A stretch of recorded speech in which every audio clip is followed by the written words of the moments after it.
El principal síndrome de exceso que está contemplado en la medicina tradicional china en pulmón es invasión de viento frío a pulmón. Este es un síndrome que es muy común y que siempre ha estado presente en la medicina tradicional china y siempre ha estado presente realmente en la humanidad, ¿no? Es un síndrome en el cual entra el viento frío perverso, así lo denominan ellos. Feng es viento, Han es frío y Xie es energía patógena. Entonces, es la invasión de energía patógena frío al cuerpo. Entonces, bueno, esta invasión de viento frío a pulmón tiene que ver con la disminución de la capacidad antipatógena. Este Xu quiere decir deficiencia y Chong quiere decir correcto. Y este Chong se refiere al Chong Chi, que es el Chi, se traduce como antipatógeno, pero en realidad es la traducción como eh, literal es correcto. Así se traduce, así se traduce literalmente. Este Chong Chi se refiere a la capacidad del cuerpo de mantener el equilibrio. No es como tal em, un tipo de energía, sino que es la homeostasis del cuerpo y la capacidad de mantener esa homeostasis, como ese equilibrio dinámico. Si eso está bien, la persona no se enferma. Si, si eso no está bien, entonces la persona podría enfermarse. Bueno, es como, esa es la idea. Entonces podríamos tener dos personas, una con una energía antipatógena normal, digamos, que no tiene ningún problema adicional, y otra con una energía antipatógena débil. Las dos personas, perdón, se enfrentan al mismo patógeno, pero a una le causa problemas y al otro no. La forma más sencilla de ver esto sería cosas que en inmunodeprimidos, en pacientes inmunodeprimidos les causan enfermedad, mientras que a los inmunocompetentes no.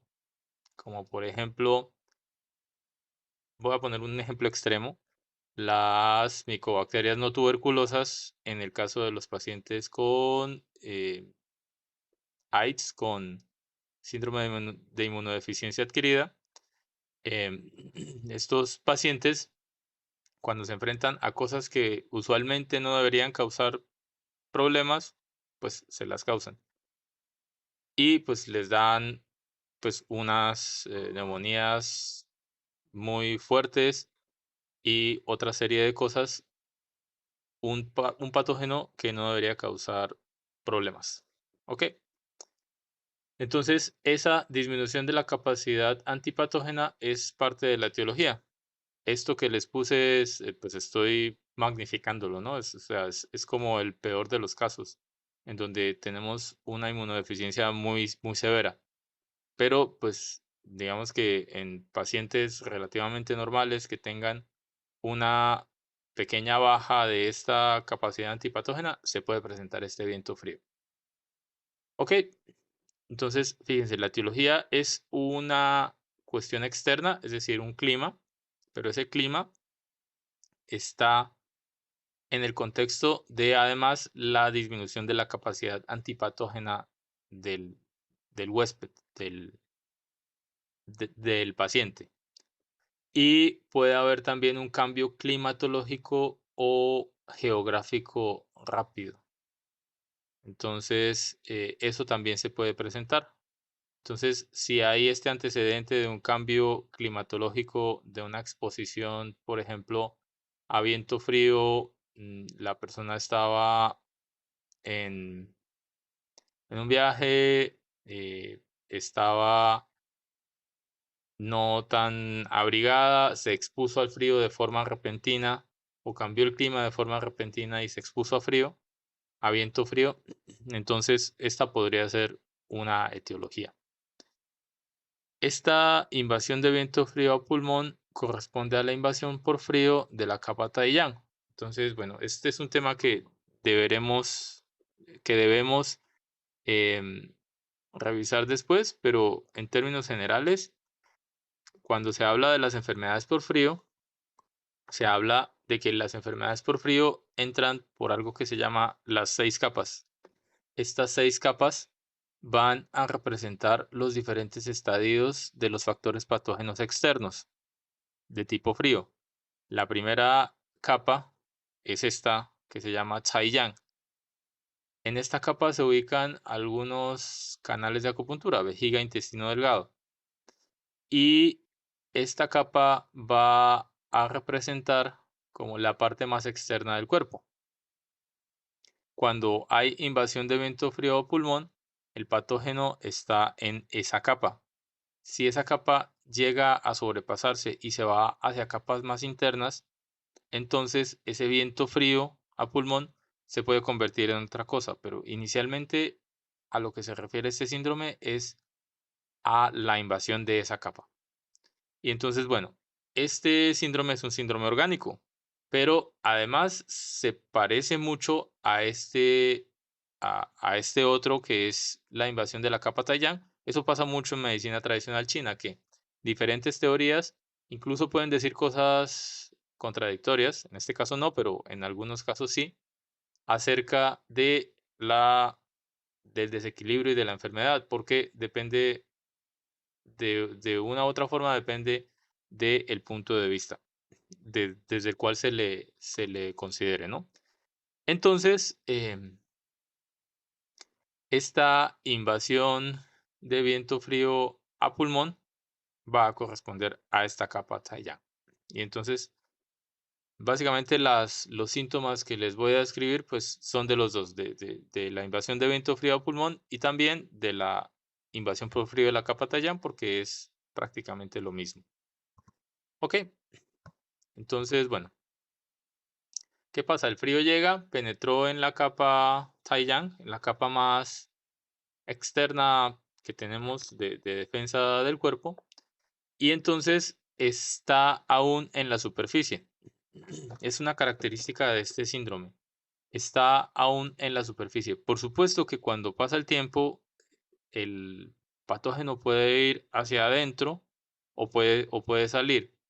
Digamos que son los dos caminos. El patógeno llega a la superficie. En una primera fase, el cuerpo intenta expulsarlo. Y entonces, en este intento de expulsarlo, aparece la febrícula, la fiebre ligera, los escalofríos. Aparece también la tos. Aparece el pulso tenso y superficial. Fíjense que es como toda esta parte em, va a ser de, digamos, cosas de superficie. Entonces, el cuerpo lo que intenta hacer es sacar el patógeno, sacar el factor patógeno externo. Puede haber también expectoración fluida y blanca. Las cosas por frío van a generar secreciones en general inodoras e incoloras, no huelen y no tienen color. Entonces, por eso va a ser una expectoración fluida y blanca. Puede haber nariz tapada con rinorrea clara y estornudos. Todo esto es de, de esta parte como de superficie, si nos damos cuenta. Puede haber cefalea. La cefalea aquí se explica porque está afectada la porción Taiyang, que corresponde al canal de vejiga, y el canal de vejiga pasa pues por toda esta parte. Entonces, pues empieza en Jingming, empieza en el canto interno del ojo y se va hacia atrás, y se va hacia atrás la primera línea es a 1.5 chun posterior y la segunda línea es a 3 chun, pero más abajo, más hacia nivel de las vértebras cervicales y torácicas. Entonces, pues el canal pasa por toda esta zona Y entonces esta cefalea es parte como tal de la afectación de ese canal. Fíjense que a pesar de que es una invasión de viento frío a pulmón, se afecta el canal Taiyang, que es vejiga.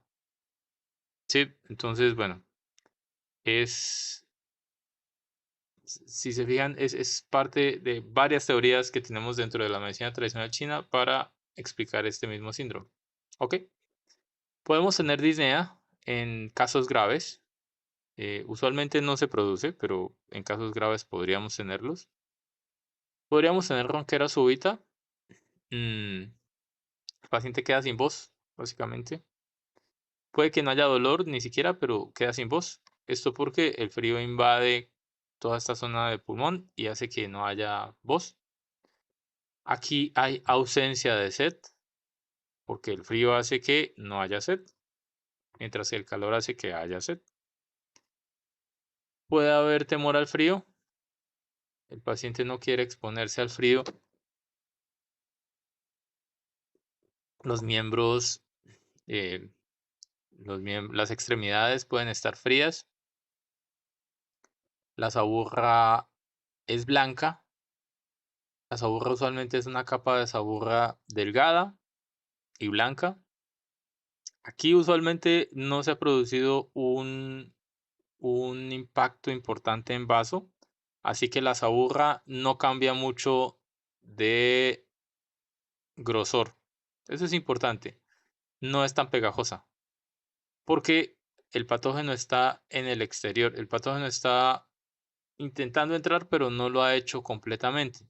Entonces, como, bueno, a menos que tengamos alguna otra cosa en vaso, la saburra blanca será una saburra delgada y no estará tan comprometida, ¿no? Y algo que se parece mucho en el diagnóstico occidental es un resfriado común o una bronquitis aguda. Se parece mucho en los síntomas, ¿no?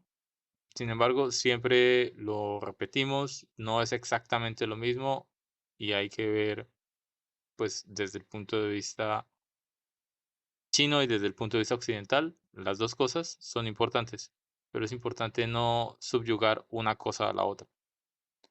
Entonces, bueno, no subordinar una cosa a la otra, ¿no? Entonces, bueno, simplemente es para que lo tengamos en cuenta que se parece.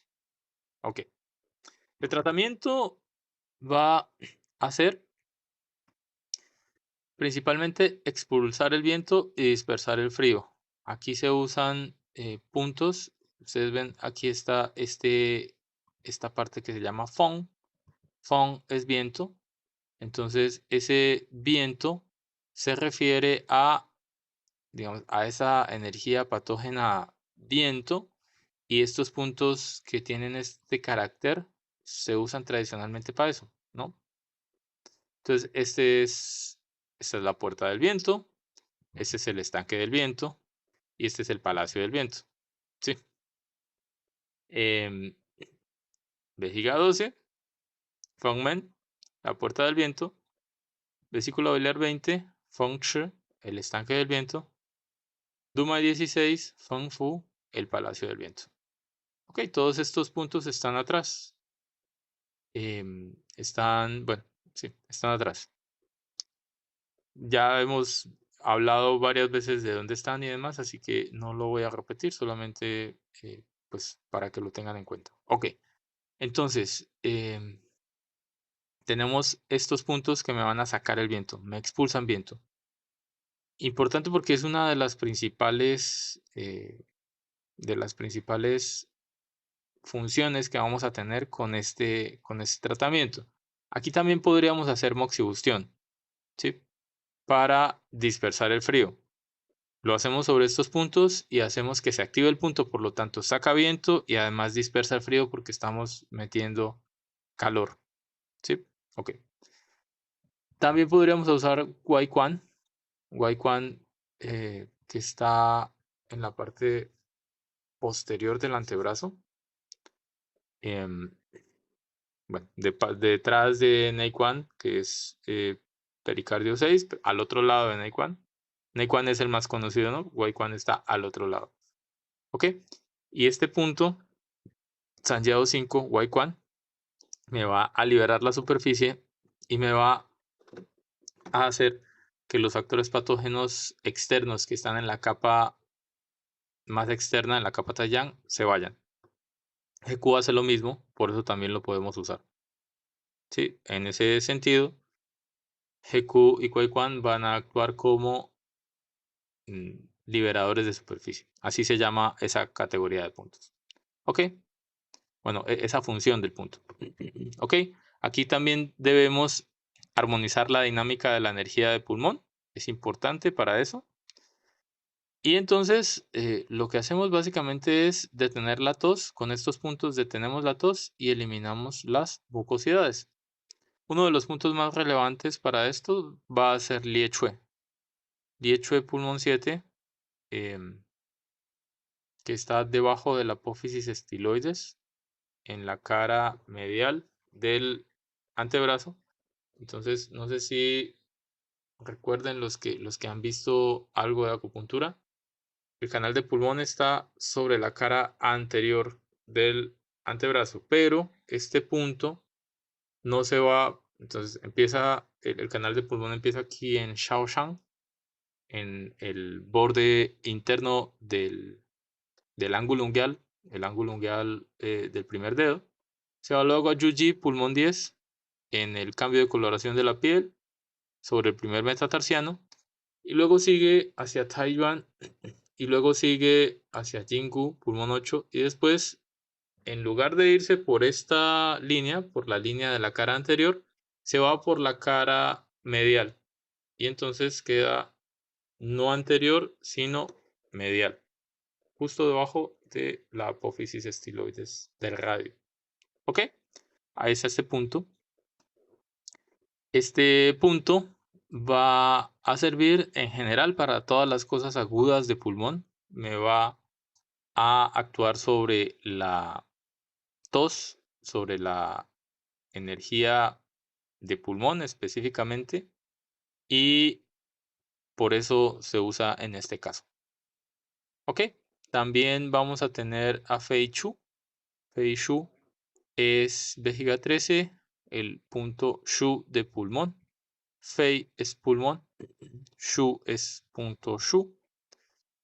Está, está a nivel de T3 a 1.5 chun lateral de la línea media posterior.